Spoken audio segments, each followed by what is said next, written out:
નમસ્કાર, આપ જોઈ રહ્યા છો દિવ્ય ભાવના ન્યૂઝ। વિદ્યાર્થીની હત્યા બાદ વિવાદમાં આવેલી 7th ડે સ્કૂલને સરકારે પોતાના હસ્તક લઈ લીધી છે।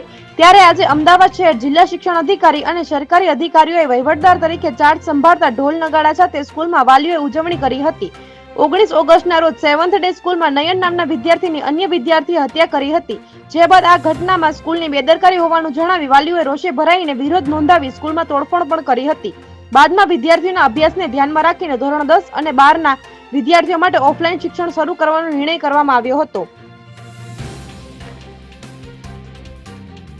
હત્યાની ઘટના બાદ તપાસ માટે શિક્ષણ વિભાગ દ્વારા એક કમિટીની રચના કરવામાં આવી હતી, જેમાં સ્કૂલમાં ચાલતી પ્રવૃત્તિઓ અને સ્કૂલના ડોક્યુમેન્ટ તપાસવા માટે આદેશ કરવામાં આવ્યો હતો। ત્યારે તપાસ કમિટીના રિપોર્ટના આધારે સરકારે અને શિક્ષણ વિભાગે વિદ્યાર્થીઓના શૈક્ષણિક હિત અને સલામતીને ધ્યાનમાં રાખીને સ્કૂલને સરકાર હસ્તક લેવાનો નિર્ણય કર્યો હતો। તેમજ વિદ્યાર્થીઓના શૈક્ષણિક કાર્યને કોઈ પણ ખલેલ ન પહોંચે તે માટે વહીવટદારની નિમણૂક કરવામાં આવી હતી। ત્યારે મેનેજમેન્ટ કરવા માટે નિમણૂક થયેલા વહીવટદારીઓએ આજથી પોતાનો ચાર્જ સંભાળી લીધો છે, જેને પગલે આજે મોટી સંખ્યામાં વાલીઓ અને સ્થાનિક ધારાસભ્ય અમૂલ ભટ્ટ શાળાએ પહોંચ્યા હતા અને અમદાવાદ શહેર જિલ્લા શિક્ષણ અધિકારીઓનું મોઢું મીઠું કરાવી ઢોલ નગારા સાથે ઉજવણી કરી હતી। આપ જોતા રહો દિવ્ય ભાવના ન્યૂઝ।